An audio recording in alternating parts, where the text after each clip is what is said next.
Assalamualaikum warahmatullahi wabarakatuh. Perkenalkan, nama saya Andin Salsabila Nurfadila. Di sini saya akan menjelaskan mengenai teori bermain klasik.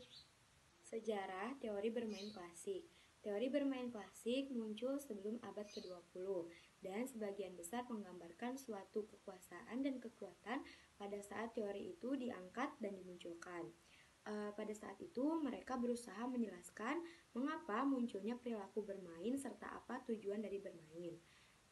Ellis dalam Johnson et al. Tahun 1999 menyebutnya sebagai armchair theories karena teori itu dibangun berdasarkan refleksi filosofis dan bukan berdasarkan riset eksperimental.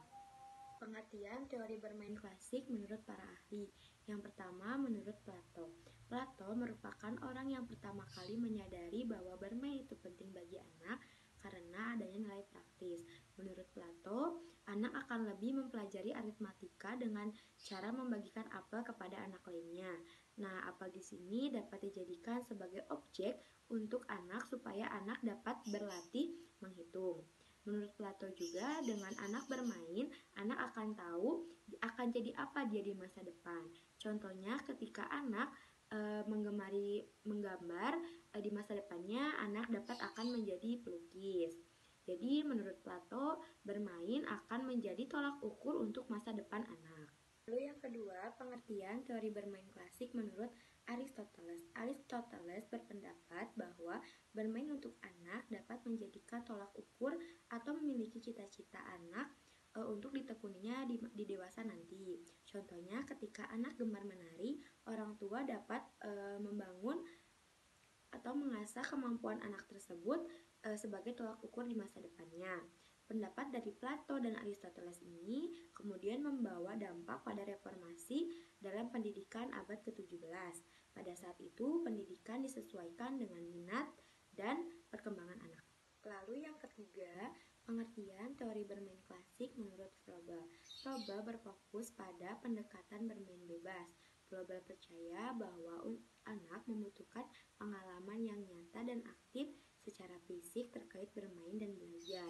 Menurut Froebel, menekankan bahwa arti penting bermain bagi anak, pendapatnya tersebut sejalan dengan pendapat Aristoteles dan Plato bahwa bermain memiliki nilai praktis yaitu yang dapat mengembangkan kemampuan dan keterampilan anak. Froebel berfokus pada pendekatan bermain bebas. Contohnya seperti bermain di luar kelas. Teori bermain klasik dibagi menjadi beberapa kelompok. Yang pertama, teori surplus energi. Energi ini dapat diumpamakan sebagai sistem kerja air atau gas yang akan menekan ke semua arah untuk mencari penyalurannya. Tekanan akan lebih kuat dan butuh penyaluran yang lebih besar bila volume air atau gas yang sudah ditampungnya melebihi daya tampung. Pada masa tersebut, teori surplus energi mempunyai pengaruh yang besar terhadap psikologi. Namun, teorinya dirasa kurang tepat dalam mendapatkan tantangan. Sebagai contoh, anak akan cepat menyelesaikan tugas jika dijanjikan boleh bermain setelah tugasnya selesai. Bayi yang mengantuk seringkali tetap ingin bermain dengan mainannya. Dari kedua contoh tersebut, terlihat jelas bahwa bermain merupakan suatu insentif dan bukan muncul akibat kelebihan energi. Lalu yang kedua yaitu teori rekapitulasi. Teori rekapitulasi berhasil memberikan penjelasan lebih rinci mengenai tahapan kegiatan bermain yang mengikuti urutan sama seperti evolusi makhluk hidup. Sebagai contoh, kesenangan anak untuk bermain air dapat dikaitkan dengan kegiatan nenek moyangnya spesies ikan yang mendapat kesenangan di dalam air. Anak yang berkeinginan untuk memanjat pohon dan berayun-ayun dari satu dahan ke dahan lainnya sebagai cermin kebiasaan monyet dan perilaku bermain jenis ini muncul sebelum anak terlibat langsung dalam kegiatan bermain kelompok. Anak usia 8-12 tahun senang berkemah, berperahu, memancing, berburu sebagai kelompok. Teman ini merupakan cerminan kebiasaan masyarakat primitif. Lalu yang ketiga ada teori praktis. Teori praktis merupakan teori yang diajukan oleh Karl Gross sebagai filsuf yang meyakini bahwa bermain berfungsi sebagai memperkuat intrinsik yang dibutuhkan guna kelangsungan hidup di masa mendatang. Jadi, tujuan bermain adalah sebagai sarana latihan dan kolaborasi keterampilan yang diperlukan saat dewasa nanti. Contohnya, ketika kita amati anak-anak kucing yang berlari menangkap bola sebagai latihan menangkap mangsanya.